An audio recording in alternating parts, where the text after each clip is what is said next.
Hello, everybody. Happy Easter time. Yeah, today I want to speak about Eastern in terms of what historically happened to Jesus. I want to speak about René Girard, the French philosopher's thoughts about this, and I will speak about global political um, occurrences and events. And I try not to be political because I think I am not political in a sense that I follow a fixed opinion or ideology. So let's dive into it. Um, yeah, so obviously on Easter, on Friday, Jesus was sacrificed, he was crucified.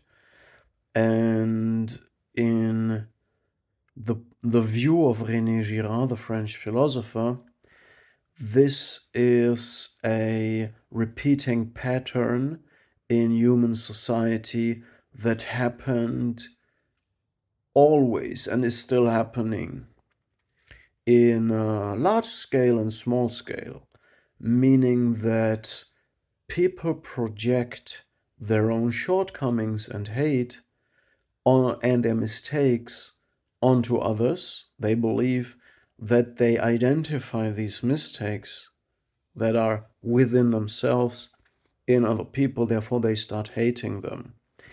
And they start really hating on people who are innocent and have nothing to do with that. Um, so my mind is drifting away now, but I don't want to get into this topic of narcissism in this case. So, right. Um, Now, René Girard describes this as scapegoating, this projection of hate, and from time to time it's necessary for smaller or bigger groups of people to project all this negativity onto a scapegoat and then ritually sacrifice and kill the scapegoat to get rid of all this accumulated negative emotions, hate, self-hate ultimately, by the way, and then be kind of renewed through this process and move on. And this has traditionally been a Dionysic circle. It has been affirmed in pagan religions as an inevitable and therefore also affirmed circle that can not, that is kind of affirmed. It cannot be changed, so they rather say yes to it. So they say yes to violence, to senseless violence, and to sacrifice. And this is the cult of Dionysus, by the way. Um, and yeah, the Greek, especially the pre-Socratic Greeks, were absolutely engaging in this. They are not these highly sophisticated, super modern, super virtuous, self-controlled people like you might would stylize or idealize the elves in the Lord of the Rings. The Greeks were living out their drives fully in all, aggression and sexuality, violence, in ritualistic ways, and this is absolutely different than the way we live today. I don't want to make a judgment about this, which one is the better way or the right way, because this does not exist. It does not exist something like the right way, the morally right way. Morality changes, okay? Yeah. So the Greeks also had slaves, and they did all kind of things. So we can't idealize them. Yes, they are an important part of the birth of our morality. They are the foundation. They have great philosophers. Um, the foundation of democracy, but they also have this other side. They were living this out, and we today repress a lot of that. But especially because of this repression, we also engage in scapegoating and sacrifice. Yeah, and if you are interested in this, you can read about this um, in when you engage in studying René Girard's work. A good addition is to look at Nietzsche. Nietzsche was fascinated by the Greeks and kind of especially because of the fact that they affirmed this Dionysic circle, which is of course very controversial. And I also don't want to drift away here in getting into Nietzsche too much because he's very um, influential to me. But I also learned to be critical about him, and I realized that he was himself split very much between admiration for this kind of defiant, psychopathic, overt display of violence and power, but at the same time, he was alienated by it, and he himself was much more than he wished to admit influenced by the crucified, by forgiveness, modesty, and he was torn apart between these two forces. So there is a work by René Girard, I think, where he speaks about Dionysus versus the crucified. Or is this work even by Nietzsche? Anyway, René Girard also wrote a work that I have not read yet about something like Satan falling from the sky like lightning. I don't know. It's interesting stuff to study for sure. And well, I have to get to the point here. Um, and Jesus Christ, his life, his destiny, his narrative power is the first time this Dionysic circle has been shown in a different way and is potentially broken by Jesus Christ representing the sacrificial lamb that takes all the blame and negativity from all sides, both his own people as well as the Romans, and fulfills the book. He knows it already that this will happen because he sees through this, he sees that this must happen, and after 3 days he is resurrected. So there is a time of transformation. He's crucified, and then there is a time of rest and transformation, and then he is reborn. And this is, of course, a great metaphor for the transformation that happens through conflict, through this sacrifice that is happening in the world today, every day.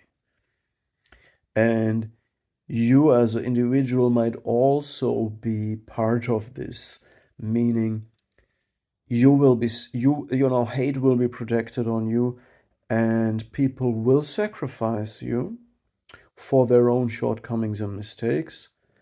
And Here comes another concept of René Girard. He also speaks about mimetic desire and rivalry. And this is exactly what then happens, is that you might start to reflect back this hate, or you start to, you was not interested in having to be entangled or to deal with these people at all, because it might have been disgusting people that you don't like or that you reject. But when they start putting this treatment on you, this makes you, this leads to reactive abuse. This is what we call reactive abuse. It's the same as when a country is attacked long enough, they will start to have, they have to make clear boundaries and start to retaliate. And this is mimesis, okay? Even if it is asymmetric warfare, still it is action and reaction, and it's a form of mimesis. We tend to mimic our rivals. We tend to kind of make a tit for tat in this case, So this is another concept of René Girard. Helps to understand human behavior and history very much. Um, But I want to focus also on the transformative power of these things, especially if you study the life and the message of Jesus. And I'm not speaking in a religious sense.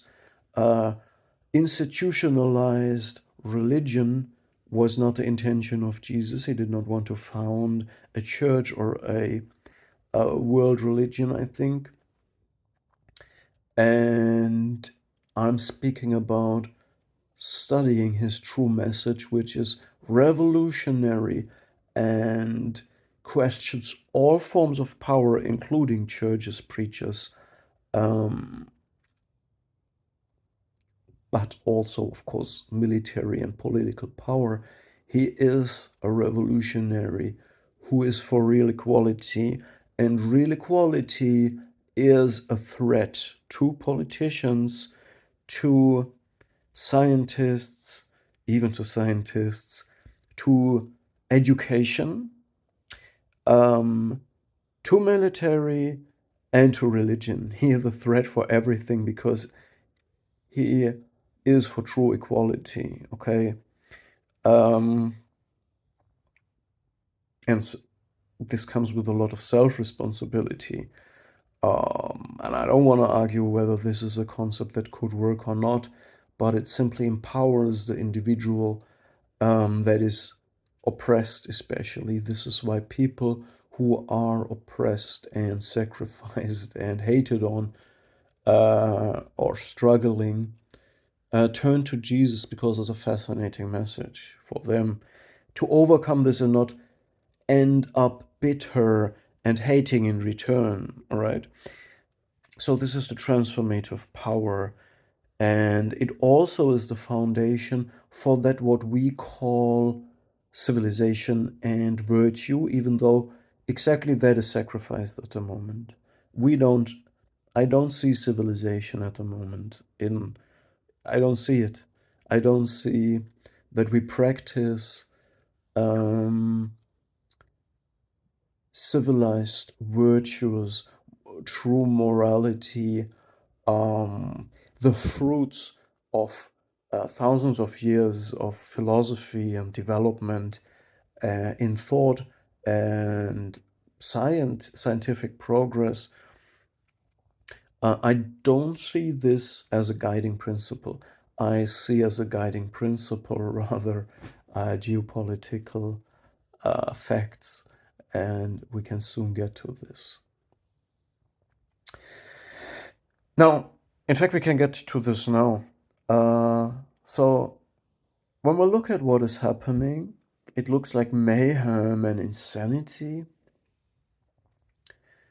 but what is truly happening makes sense when you look at oil, as simple as this sounds. And you know, when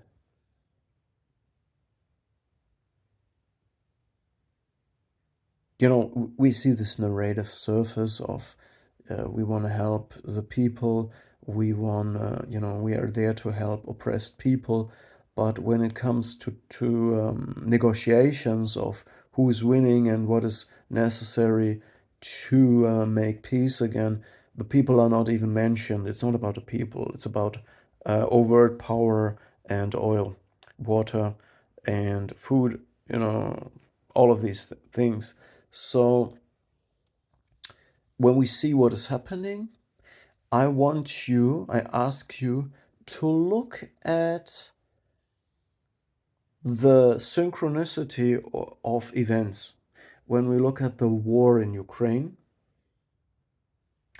and what is happening there, and when we look at the war in Iran, what is happening there, and when are the players, when we speak in game theoretic terms, these are players, there's different players with different interests.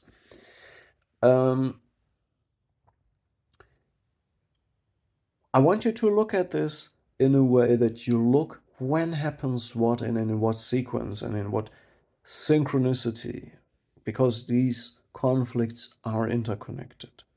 So there's other players as well. There is China, Taiwan. Um, there's a latent conflict, but this conflict is maybe more narrative than reality, because I think Taiwan can also be absorbed by China without overt conflict, without war, just systemically and economically, culturally can be absorbed. Um, and it will probably choose to do so, which is, by the way, in my opinion, much more uh, progressive way, and it does not demand as many human lives as tribal war, as Bob Marley would say. Um, Now, when we look at oil, all right, Donald Trump has, overnight overtaken Venezuela, which has one of the richest oil reserves in the world. And just after he finished this, he quickly destabilized NATO, of course, um, by threatening to attack Greenland, and Greenland really prepared for war. They bought a lot of blood conserves and armed themselves with explosives to really, they were really prepared to fight for their lives. And Donald Trump sent this medical ship there as well. So it was really cooking up to a real conflict. And just after this, Donald Trump starts a war in Iran with Israel. Or some people claim that Israel planned the war and said, "We doing it," and to uh, to look like being being the the person in charge and with initiative. Donald Trump joined it, but he made it look like he started it. We don't know. And in this war, what is happening is that the oil in the Middle East, whether it is from Saudi Arabia, Dubai, or Iran, which are, of course, all different players, all of the oil is being inhibited, is being destroyed, the infrastructure is destroyed. So, um, what Donald Trump does is destabilizing NATO, taking the biggest oil reserve in the world, Venezuela, and then destroying the access to oil from a lot of other players. So, America looks, in comparison, looks better now compared to these other players. And by the way, Ukraine is starting to destroy Russian oil as well. So we see that America is great again. Even if everybody, of course, complains, most Americans don't want the war because they are human beings with compassion and hope and families who don't want to finance this war. Because, of course, the working people, the poor people have to finance the war always, both with money, performance, energy, and their lives. And the money goes to the rich, right? War is made to switch money from the from the lower from the lower society to the higher society. All right, and this is what happens. Yeah, just I just wanted to put this view of mine into perspective right here, right? And but I want also to think positive, and to think positive, to think of resurrection after conflict, after sacrifice. What we see is uh, a lot of things are sacrificed. We see a lot of projection of self-hate and incapability and impotence, and these negative emotions or this negative energy is projected on someone, and this is of course mimetic, it's on both sides, and then these scapegoats are ritually sacrificed so that it is possible for the other side to continue. But we have also to distinguish um, between the need to sacrifice disowned parts of the self, things that we don't like in ourselves, and the fight for survival. And we see players right now in this conflict who are fighting for survival. And they fight differently than people who simply had the need to sacrifice a scapegoat just to feel better for themselves, who just feel like they have to destabilize and destroy something so they look better and feel better afterwards. Um, and this is a very it's a huge difference. If somebody fights for survival, he is much more resilient and determined than those people who start the war usually want the war to end quickly then afterwards, because they, okay, we have enough, we now feel better, we have destroyed something, we're looking better now in comparison, but now we want to stop the war. But the person fighting for survival, or the party fighting for survival, who has been questioned in their whole identity and existence, is now making the rules and is creating this asymmetry and keeps on fighting until until they feel like it has been restored what has been threatened and destroyed. And this can take much longer. I just wanted to share this point of view with you, but again, the positive, I failed to really lay down the positive sides of this. The positive sides can be transformation, because the ultimate goal is to get out of the mimetic cycle, and this is the message that Jesus shows us, is to understand the deficiency and the feeling of impotence and the feeling of incapability, of weakness, of degeneration, of a lack in the person who attack us, and have compassion with that person who needs to question us, sacrifice us, ostracize us, make us look like we are the problem,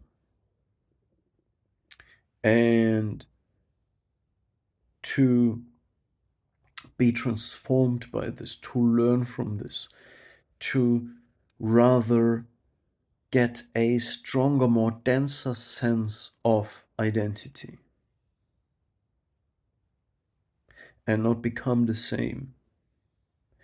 You don't want to uh, you don't want to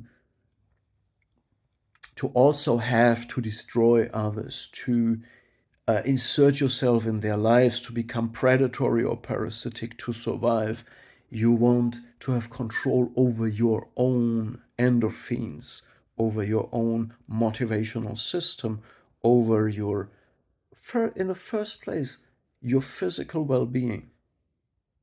You don't need external regulation, right? So, this is the message, and we see this in the conflict as well, that through sanctions, through attacks, through trying to diminish other nations, other players in the game, this has a short term effect of diminishing them, making them look smaller, but over the time they develop resilience and independence, and they get stronger. And this is what we need for Europe right now. I've not spoken about Europe, about the European countries. We need to individuate from false friends. They're not our friends. We need to reconsider who is our friend, all right, and who is our idol. I'm not making suggestions now, but I think each European country, we just look on the map and look who is close to us and try to get along with these people, try to be friends with those who are close to us, right? And start to be able to make our own decisions and stand to these decisions.